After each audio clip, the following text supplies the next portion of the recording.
announce that we now have 2,482 positive cases of COVID-19 in Kansas, and that is up 271 from yesterday. We now have 74 out of 105 counties with positive cases, and at this point 112 Kansans have died, and that's up 2 from yesterday. Meanwhile, there are 2 pieces of good news, however, from the Kansas Department of Labor. The first is that the federal pandemic unemployment compensation, which provides an additional $600 weekly payment for unemployment insurance claimants, went live starting today. It is part of the Federal CARES Act, which is focused on expanding unemployment benefits in the wake of the COVID-19 crisis. A processing issue that has delayed implementation of the $600 weekly payment has been resolved, and the Department of Labor will be processing more than $3.4 million in benefits today. In addition, and in an effort to help Kansans who put their health and lives on the line during the COVID-19 pandemic, I have directed the Department of Labor to evaluate all of its processes and procedures for handling worker compensation claims filed by law enforcement, firefighters, emergency medical service providers, and healthcare workers that are reasonably related to the pandemic. Department of Labor will draft and submit a temporary regulation and develop potential legislation designed to create workers' compensation coverage for our first responders and healthcare workers who contract COVID-19 while assisting in the state's response to the pandemic. The regulation and proposed legislation will create a presumption that first responders and healthcare workers who contract COVID-19 contracted the disease arising out of and in the course of their employment. I'll let Secretary Garcia provide you with additional details on both, but before doing that, I do want to take a minute to thank the folks at the Kansas Division of Emergency Management and the Kansas National Guard for their dedicated service during this trying time. You rarely hear about the Kansas Division of Emergency Management. They're a very small, yet very experienced team of professionals who respond to emergency situations across the state, whatever that emergency might be. On March 12th, KDEM fully activated the State Emergency Operations Center to centrally coordinate the state's COVID-19 response across various state agencies, private partners, and the local emergency managers and public health officials. In times of crisis, the state has a variety of tools and assets it can deploy to provide assistance to local units of government, and it is KDEM's responsibility to coordinate those efforts. Since its activation, KDEM has coordinated a variety of responses across the state, including purchasing and distributing personal protective equipment to medical facilities and first responders, expanding testing across the state, and supporting food distribution to those in need. To help meet the growing demand, KDEM has purchased and transported 18,000 prepared food packets to local food banks statewide. And they're working to find new meal sources to meet the very heavy increased demand. Additionally, KDEM is coordinating with the Kansas Department for Children and Families and community partners to distribute food to Kansans as part of the Disaster Household Distribution Program. This effort was established through DCF's existing network of temporary emergency food assistance program agencies. To help with the logistics of all of this, they rely on members of the Kansas National Guard. For example, here in Topeka and in Kansas City, some members of the Guard are working in the harvester's warehouse, moving pallets of food and helping pack boxes to distribute to those in need because of the unprecedented demand we've seen at food banks in recent weeks. The Kansas National Guard is also helping to support medical professionals at the Lansing Correctional Facility, and today will be assisting local public health departments with COVID-19 testing at locations across the state. The Guard is one of the many resources available that we can use to support counties as needed. They are a unique response component with both a state and federal mission. We often associate the Guard with national disaster responses, but they do so much more. In fact, the seal of the National Guard is always ready, always there. And Kansans should be proud and grateful to know that they were ready and they are there for us. And I want to thank them all for their service. And with that, I'm going to turn it over to Secretary of Labor, Delia Garcia. Thank you, Governor, and good afternoon. Yes, the Kansas Department of Labor is making progress this week for Kansans in need. And I want to share some positive steps with you today that we've been taking to move us forward. First, as the Governor acknowledged, we are excited to announce that the Federal Pandemic Unemployment Compensation, also known as FPUC, which provides additional $600 weekly payment for unemployment insurance to claimants that went live today. And we know that because we are already getting comments from claimants that are excited about that. And as part of the Federal CARES Act, FPUC is a $600 payment that is made each week in addition on top of their other employment benefits that the eligible claimant may receive. I would like to list what those others are. So individuals who are eligible for the $600 payments is between the time of March 29th and July 25th. And if they're already receiving one from one of these categories, whether it's one, the regular benefits, which is the state unemployment, 2, the shared work program, 3, the trade readjustment assistance, 4, disaster unemployment assistance, 5, the pandemic unemployment assistance, or 6, the pandemic emergency unemployment compensation. So if you're eligible, you're automatically going to receive the FPUC payment, so you do not need to add an additional application. And the retroactive payments for prior weeks after the law went into effect of March 29th will be following soon after. The second piece of information I'd like to share with you is in mid-March, the legislature passed a temporary extension to increase the number of weeks an individual would be eligible for unemployment benefits from up to 16 weeks to now 26 weeks for claims filed after January 1 of this year. So if you are eligible, you will automatically receive the benefits extension. No application or process is required other than filing your weekly claims. So those impacted will receive new monetary determinations that include the additional 10 weeks worth of benefits. And third, the Governor references as well as the Kansas Department of Labor has drafted and submitted a temporary regulation and is preparing for potential legislation designed to create workers' compensation coverage for our first responders. The regulation proposed legislation will create a presumption for first responders and healthcare workers that contract the COVID-19 arising out of their work, where they're at in employment. And we are working with senators right now to get this legislation drafted and introduced in the time of consideration when the legislature is at the next possible opportunity.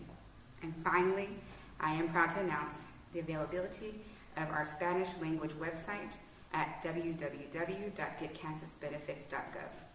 When I started a year ago, I wanted to increase availability of materials in Spanish, and we took major steps forward in doing this with our website and other materials being available in Spanish. So you can now file your weekly claims, check your claim status, and view the FAQs all in Spanish just by clicking at the top right-hand corner on the Español button. The first translated Spanish pages actually launched last week, and then this week more content was added. And we will be continuing to update and contain more Spanish language resources as they are being developed. These are all good steps forward, and we will continue our efforts to get benefits to all of our Kansans in need as quickly as possible. And I'd like to thank all of the partners who have been helping us get to this point, and I'd like to stand for any questions. Thank you. Questions? Secretary, can you explain how money is going out right now? Is it direct deposit right now, and then checks might take longer, and then back pay? How will that work? It's not all at once. Yes. So the question is that how's the money being? So the money is automatically, if you're already eligible and receiving, it's automatically hitting their bank accounts today. If you have the debit card, you should receive that probably by Friday, by tomorrow. And then at latest, if your direct deposit is no problems, you should probably receive that as well tomorrow, at latest on Monday. And back payment will be continuing, like if you did that yesterday, if you filed yesterday, it's automatically going to go through.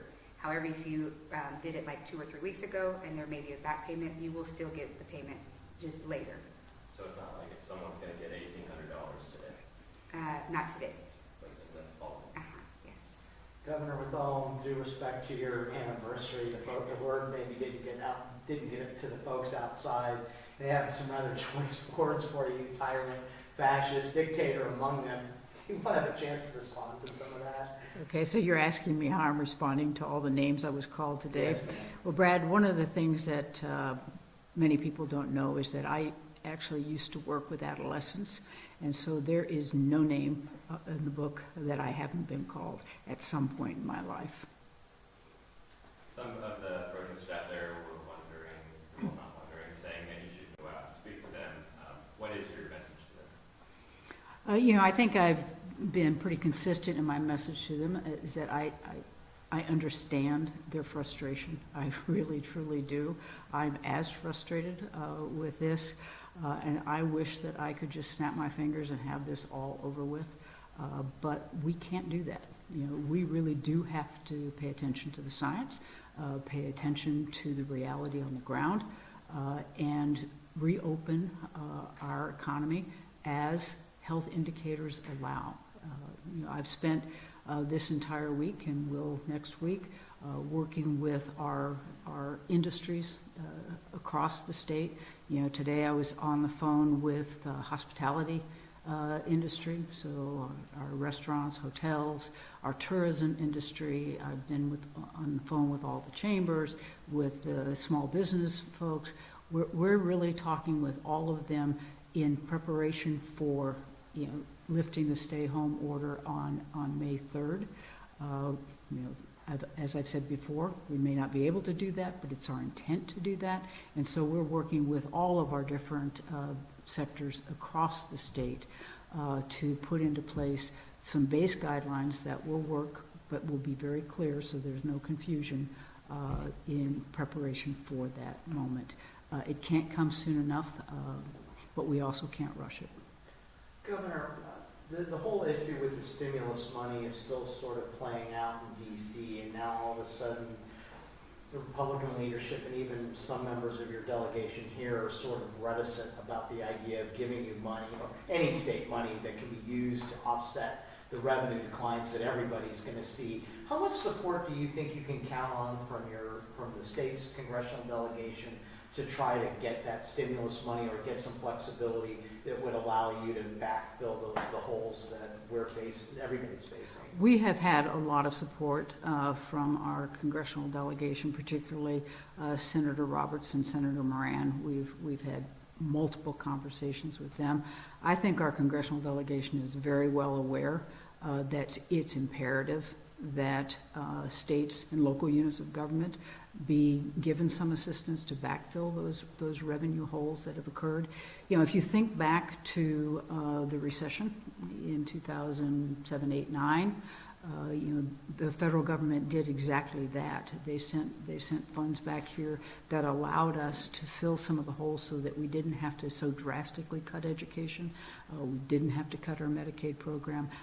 It was necessary then. It's probably even more necessary now because the holes are bigger. Are you in a worse position now? Because in 08, 09, there was avenues. You could raise revenues, which I don't know how possible that is given where we're at now. But now you're sort of having to cut and increase spending because you're going to have more demands potentially on unemployment insurance, Medicaid, other services. So can you address that? It seems like not just you, but all states are a little bit in a trap here in that they're losing money at the same time when they have to spend money to deal with the pandemic. Well, Stimulus 3, I think, addressed the issue of having to spend more money. We will get assistance from the federal government for COVID-related expenses. So that's in place. What's not in place yet, and what needs to be in place, is to be able to backfill the revenue holes that have been caused by some of the actions that we've had to take because of this, extending income tax filing deadlines, just from the shutdown of our businesses and the revenue that's no longer being generated, whether it's the sales tax or the withholding tax, all of those kinds of things. We've got to have some assistance on that, because we are right now, we just got the consensus revenue estimates. We know we're down 1.3 billion for the end of this fiscal year and then into next. We've got to fill those holes. And you're right, I'm in a very different situation than we were in 2007, 8, 9 because of what happened with the tax cuts in 2012 and 2013, where in order to fill the holes created by those, we had to go rob every bank, every piggy bank we had in the state. So all of those usual, sort of cushions or stopgap measures that we could use to fill the holes are no longer there. So we're starting with an empty piggy bank, essentially. So we've got to get the assistance from the feds if we're going to be able to weather this storm. Governor, why was there such a big increase in COVID cases today? I wish Dr. Norman were here, but my guess is what happened is that there was some delay on some test responses from some of the labs, and that we now have those in, and that's what's adding to it. Have you heard anything back from the federal injunction hearing? I kind of wanted to pick your brain on that. One earlier this morning. I haven't heard a thing about that today. I've been paying attention a lot more to starting the phase-in of our opening up of the economy. So I really don't have any idea exactly what's going on. I think that I think they put some additional, defendants on there. So, but I don't know what has changed. Governor Casey Starson in the question. In California, nursing home operators and healthcare companies are lobbying the state's governor for a sweeping order to provide immunity to nursing homes and long-term care facilities from administrative and civil liability from lawsuits arising from COVID-19. Have you or your administration received a similar request in Kansas, and what would your response be? I don't believe that we have received such a request.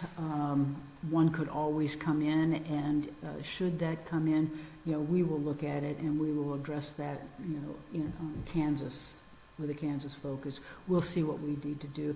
Our situation on nursing homes, we clearly have clusters, but we're not in the same position as a number of other states are. So we'll see if that becomes an issue here. We'll deal with it with a Kansas focus. Governor, I have a question for Fox 4 about patient overflow hospitals. Are you considering sending the Kansas National Guard to help with Kansas City area hospitals if they're getting overwhelmed there at all? Do you know that? I don't think that's necessary at the moment. I've had conversations with our CEOs in our hospitals just recently this week, and they are very comfortable that they can handle what's out there right now. Obviously, that can change. If something comes out and we spike significantly, but I'm very comfortable with the capacity that we have right now across the state, that we could deal with a surge in a particular area by some shuffling around of folks. Would that be up to you to send the National Guard there to help out? Well, I am the one who would order the National Guard to go there, but I would do that based upon input from our hospitals and our public health officials. Secretary Garcia, when can self-employed Kansans expect to see claims, and what does that process look like? So for the self-employed, that would be the program PUA, which is the Pandemic Unemployment Assistance Program. We just started those steps in putting those in this week, and that progress is going through rough amount, and again, this is an honest answer, would be anywhere from being optimistic, 3 at most 6 weeks of getting that through. Anybody who is applying for that would receive retro money, so if they're waiting for that now, that's when that would go into effect. Can you talk about the process of getting the $600 out, kind of what took so long, and then could that process or the money, could that run dry at any point from the federal government? Could you send out too much? Yes. So about the $600, would it run dry? No, that would not. what got the reason why it took so long for the $600. As I've mentioned before, our system being a little older and being held up by Band-Aids, we have tried and tried and tried, and it was the system we had an issue with our rockets, which is the mechanism that carries information from our website to the mainframe. That's where we were having issues. But thanks to the governor's help, when we had the SWAT team come in and check an IT SWAT team come in and alleviate some of the stress off of the website, we were able to make some enhancements. We then started getting things moving, including then allowing us to input the $600 code, which is now moving. Governor, on the healthcare EO from yesterday, two questions on that. One, does it go too far in making the regulations too lax on healthcare providers in that, in a first glance, it seemed pretty sweeping in terms of the restrictions it eased for healthcare workers, and I've heard some concern that maybe that went too far. Secondly, there's a sense that maybe it didn't go far enough on liability, and that there's a number of physicians out there who right now aren't doing elective treatments that are intended to be, you obviously understand the question. So. I do understand the question, Brad, and this is one of those cases where, you know, if you've made everybody angry, you must be doing something right, because we have. You know, we put out that executive order to respond to what we know to be increased demands on our health workers and the healthcare environment. So we wanted to ease up some, you know, restrictions on practice so that we could have more folks out there responding to the increase in healthcare needs. You know, I hear the part on the immunity. You know, there are only so many things that we can do from an administrative point of view. Some of that has got to be legislative, and we'll be working with the legislature on that. Stormont-Vail says they're getting to reach their peak, and Shawnee County Health says that they've reached their peak as well. Coming back to hospitals a little bit, you said you talked to a lot of the other hospitals around Kansas, and you're pretty comfortable with how we're going to be able to handle this, but what would that look like? If Stormont's reaching their peak and they're going to have to send other people to places, what have those hospitals told you that would look like? Are you talking about Stormont reaching their peak in terms of the number of folks that they can actually handle within the system? Okay, that, you know, actually the conversations that I've been having with the hospitals is that most of them were feeling pretty comfortable that they were at a position to resume things like elective surgeries and elective procedures and regular appointments. So I'm not familiar with Stormont having a sense that they're going to run out of capacity. I'll check on that. But you know, clearly, if that is an issue, we'll work with them and figure out a resolution. You know, we do have another healthcare facility here in Topeka. There might be some ability to do some transferring if that's necessary, but I don't know that to be a problem. In fact, just the opposite. There are a number of hospitals who are really ready to get back to doing some of the elective surgeries and regular appointments that they've had before. So we'll check on it, but I think we're okay. Governor, how close is Kansas to having the testing supplies it needs to do the testing needed to start reopening the economy? We are nowhere near where we need to be with testing supplies. It's the biggest frustration that I have. You know, we have taken some steps to deal with some of the testing-related issues. For instance, I know that Dr. Norman has talked about how we've gobbled up all of these 3D printers from dental offices in order to produce our own swabs because we weren't getting those. We did get some testing supplies that came in response to the issues in Southwest Kansas. The CDC really did ship in thousands of test kits, so we were able to respond to that emergency.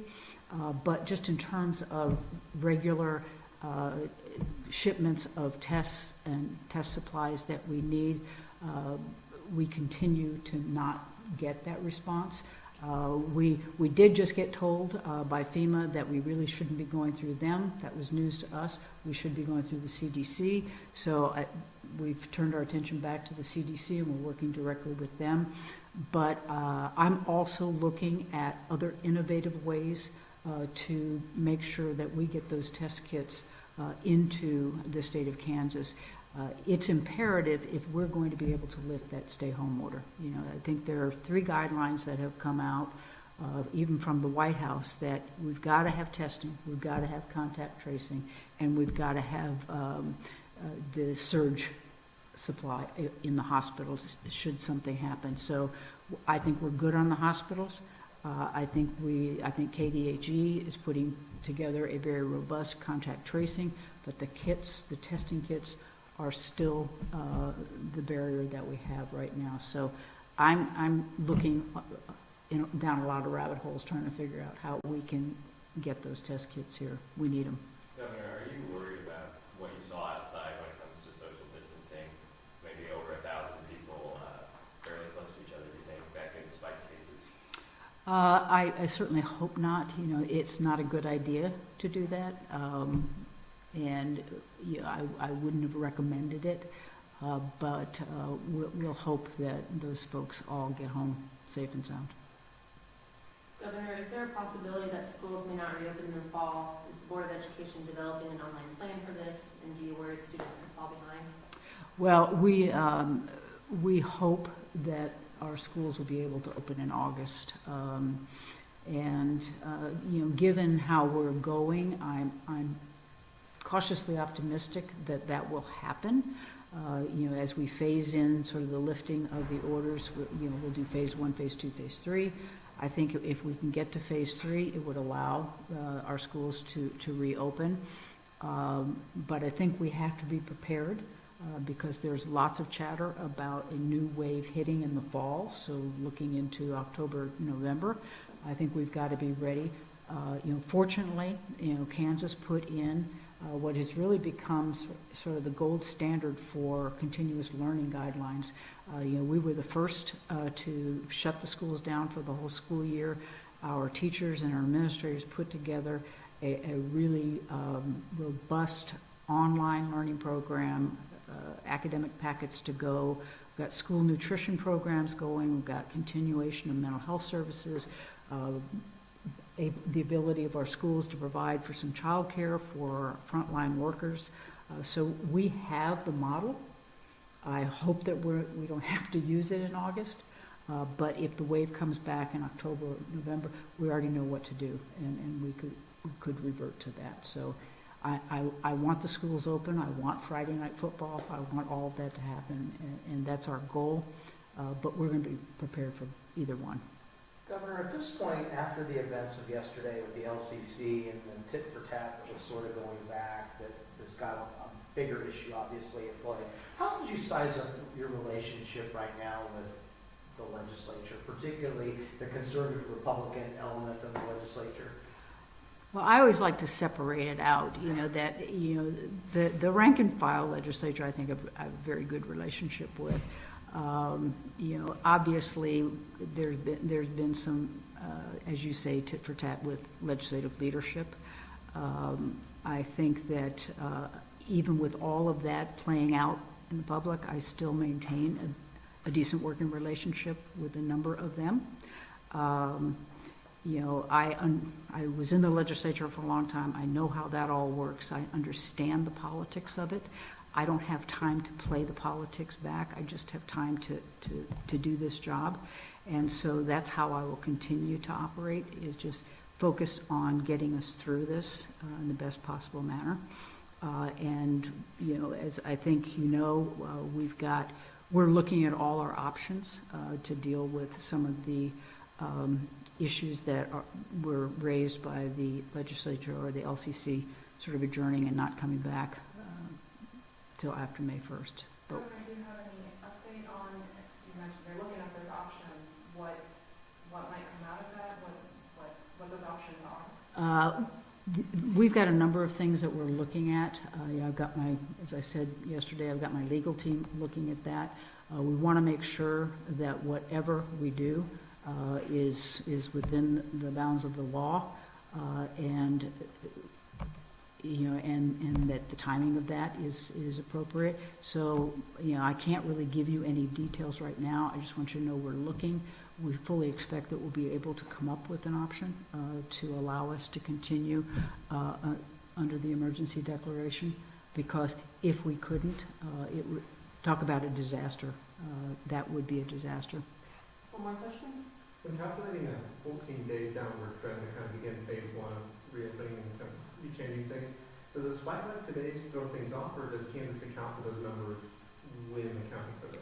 Well, I'll need to talk with our public health folks or epidemiologists, because of the reason there was such a huge spike, we may be able to throw that out as an outlier and look at the underlying numbers. Do the delay in the testing, is that playing into that? As a delay in getting the results back was what played into that much. I think we did have the testing going on, but some of it was the Abbott testing, which is sort of an instant turnaround, right away. Others had to go into labs, and getting those test results back were delayed. Thank you. I'll share your anniversary plans with the world. The same thing I did yesterday, and the same thing I figure I'll be doing tomorrow. Hey, you're the only one I see every week, so other than my wife. I know. This is like a special occasion to get out of the house. Sad.